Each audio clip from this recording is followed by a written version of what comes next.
안녕하세요. 결혼을 준비 중인 30대 커플입니다. 결혼을 약속하고 난 후 최근 본격적으로 결혼 준비를 시작했는데 한쪽에서 우리가 더 믿지는 결혼이지만 내 자식이다 생각하고 품겠다 라는 의견을 내서 둘이 싸운 상태입니다. 아무리 대화를 나누어도 도돌이표라 누가 더 기우는 결혼인지 여쭤보고자 글을 써봅니다. 객관적인 판단을 위해 성별은 가리고 써볼 테니 말씀 부탁드려요. 우선 저희 커플은 1살 차이입니다. A는 1살 연상으로 무기계약직 사무원으로 일하고 있습니다.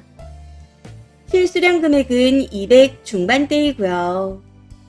월요일엔 절대 연차 사용이 불가하지만 그 외에는 자유롭게 연차를 사용할 수 있습니다. 급여는 매년 최저임금이 오르면 그만큼만 오르고 9시에 출근해서 점심시간 30분을 단축하면 5시 30분에 퇴근할 수 있습니다.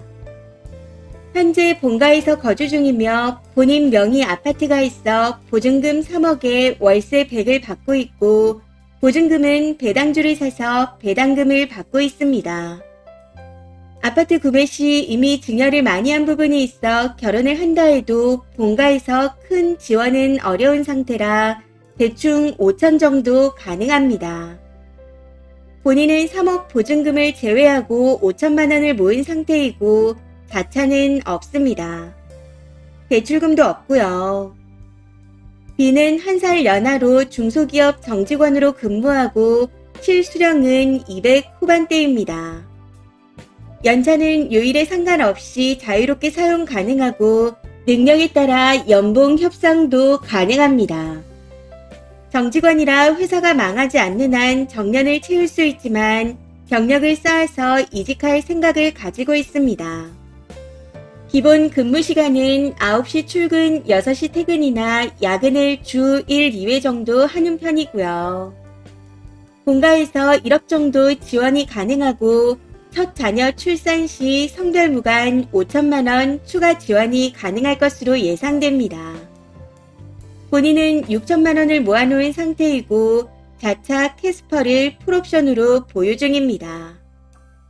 이런 상황에서 A의 조건이 기우는 결혼이지만 사랑으로 가족으로 품고 살겠다는 게 B의 입장입니다. 근데 이건 A가 기우니까 알아서 기라는 게 아닙니다. A가 기우는 건 팩트일 뿐 그걸로 어쩌겠다는 게 아니라 그냥 사랑으로 다 품고 살 것이고 불이익을 주지 않을 거라는 말이랍니다. 그저 사실이 그렇다는 뜻이라네요. A의 아파트는 신혼집으로 이용 가능하고 리모델링 상태나 층수, 방향에 따라 시세 차이는 있지만 현재 네이땡 부동산에 올라온 매물 시세는 10억에서 11억 9천 정도로 형성되어 있습니다. 서울에 위치한 아파트로 근처에 어린이집, 초등학교, 중학교, 여교가 있고 남녀공학이나 남고는 조금 거리가 있는 편입니다.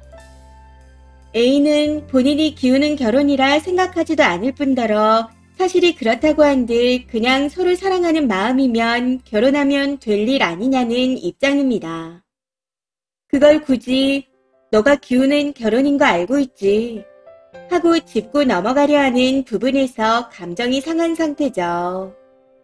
그리고 무엇보다 기우는 결혼이라 생각하지 않기에 제대로 짚고 넘어가자 하고 있네요. 반면 B는 혼인신고를 하게 되면 1주택자가 되기 때문에 다른 혜택을 보기 어렵다는 입장입니다. 신혼집으로 그 아파트에서 거주하게 되면 보증금으로 인한 배당 수익이나 월세 수익이 없어지기에 수입적인 면에서도 A가 압도적으로 불리하다. 추후에도 A는 연봉 인상이 없을 거지만 B는 연봉이 더 오를 수 있고 이직을 통해 더 좋은 연봉과 복지 혜택이 되는 직장을 가질 수 있다는 입장이네요. 그리고 B가 1살이긴 하나 나이가 더 어린데 본가 지원을 포함하면 현금을 훨씬 많이 들고 가는 것이고 현금은 자금 운용에 가장 효율적이기에 더 좋은 조건이라 생각합니다. 추가입니다. 많은 분들이 예상하신 것처럼 A가 저 여자이고 B가 남친입니다. 제가 기우는 조건이라 주장하는 건 남친의 부모님이고 남친은 어른들이 그렇다 하니 그런가 보지. 근데 난 괜찮아. 널 사랑하니까. 조건은 중요하지 않아. 우리 부모님도 사실 그렇다는 거지 너를 딸처럼 아껴주고 품어주시려는 생각이야. 조건을 하나하나 따지겠다는 건 아니야. 라는 주장입니다. 여자는 나이가 어릴수록 임신 및 출산에 유리한데 남자보다 연상이라 큰일이라는 생각이 가장 크시더라고요. 근데 이 부분을 본문 내용에 적게 되면 성별이 파악될 것 같아 적지 않았습니다. 저는 다른 걸 다 떠나서 누가 봐도 조건만 팩트로 따지자면 제가 처지는 건 절대 아니라고 생각합니다. 그럼에도 꿋꿋하게 너를 우리가 받아줄게라는 입장을 고수하는 건 며느리 길들이기로밖에 보여지지 않네요. 돈 한 푼 없어도 직업이 없어도 사람만 괜찮으면 제가 좀 기반이 마련되어 있으니 차근차근 헤쳐나갈 자신이 있었는데 제가 무례하게 굴거나 고자세로 나간 적도 없는데 굳이 며느리 길들이기를 하시려는 남친의 부모님도 그런 부모님 말씀을 전하면서 아무래도 어른들 말씀이 맞지. 그래도 난 괜찮아. 사랑하니까. 하는 머릿속이 꽃밭인 건지 영악한 건지 모를 남친도 가족으로 맺어지는 게 점점 싫어지는 것 같습니다. 내일 만나기로 약속했는데 일단 아프다고 핑계를 대고 약속은 취소했고 글은 아직 안 보여줬습니다. 그냥 쭉 안 보여주고 조용히 이별하려고요. 괜히 들쑤셔서 피해볼 가능성은 1도 만들고 싶지 않아 나이 많고 조건도 딸리는 여자는 조용히 물러나 주려고 합니다. 저보다 좋은 조건의 남자니까 충분히 10억 이상 아파트를 해오는 좋은 직장의 정규직인 연하를 만날 수 있겠죠. 조언 감사합니다. 댓글입니다. 첫 번째. 제가 지금 글을 잘 읽은 거 맞나요? 돌려줘야 할 보증금을 3억 제외하고도 10억에서 11억 아파트를 가져간다면서요. 거기다 5천만 원 가져오는 무기계약직이 꼴랑 1억 가져오는 중소기업 직원보다 미친다고요. 아무리 잘나봐야 중소기업이 중소기업이지. 자기가 평생 모아 10억짜리 집을 대출 없이 살 수 있을 것 같나?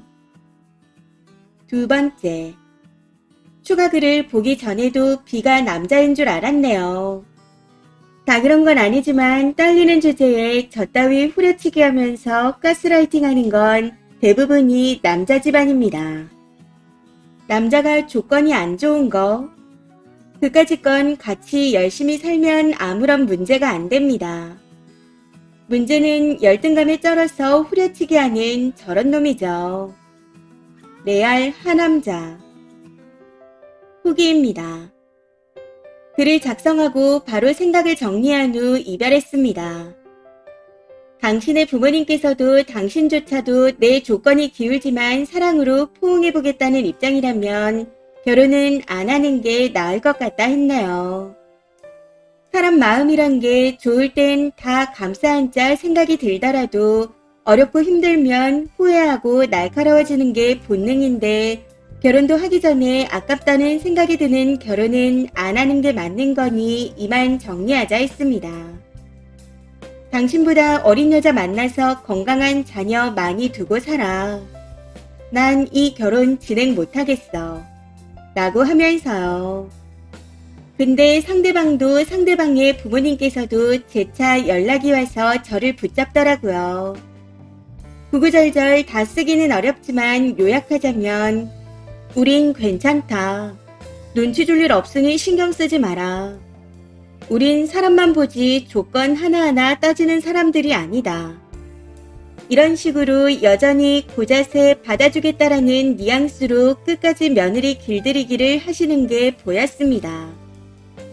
해서 욱하는 마음에 하나하나 따지고 쏘아 붙일까도 생각했지만 정도 다 떨어졌고 이별하기로 마음먹은 마당에 굳이 이 사람들과 감정적으로 더 엮일 필요가 있을까 싶어 그냥 조용히 정리했습니다.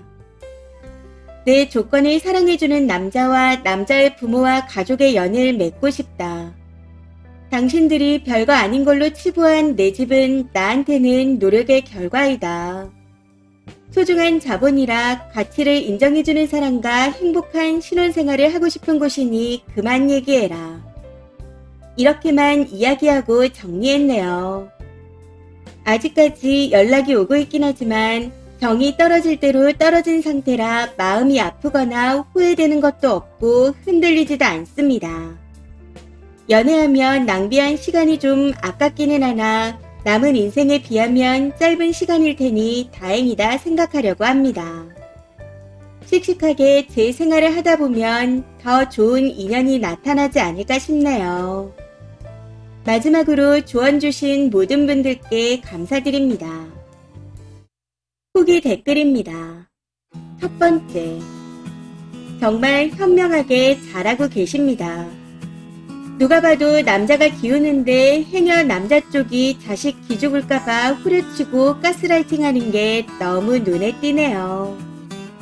헤어지자고 하니까 바지가랭이를 잡는 걸 보면 정말 후려친 게 맞았나 봐요. 그놈의 집안은 글러먹었습니다. 두 번째, 정말 깔끔하게 잘 헤어지셨어요. 그런데 그 남자분 글쓴이를 두고두고 연락하고 찾을 겁니다. 10억 아파트가 네 집 애 이름이 아니잖아요. 특히나 시모 될 뻔했던 그 여자분과 전남친이라는 사람이 끝까지 잡을 겁니다. 눈앞에서 황금 덩어리를 놓쳤으니까요. 님 회사를 알면 찾아갈지도 모르겠네요. 요즘 세상이 워낙 험악하니 조심하세요. 세 번째, 그런 이상한 사람들이랑 멀어지신 거 현명하십니다. 조건 운운하는 것 치고는 해주는 것도 가진 것도 없는 사람들이 12억 자산가를 깎아치는 걸 보니 참 어이가 없습니다. 세상은 넓고 이기적인 바보와 거지는 셀 수 없이 많네요. 이기적인 바보 거지들을 정말 잘 거르셨어요. 현명한 분이시니 앞으로 좋은 인연이 나타날 겁니다. 이번 사연은 여기까지입니다. 시청해주셔서 감사합니다.